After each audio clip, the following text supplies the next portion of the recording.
Ang bata, hindi mo kontento sa milk niya.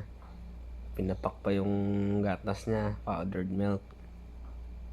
Yan, nakawan,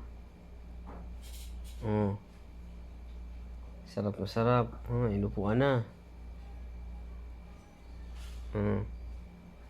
Oh, oh, yummy yan. Yummy.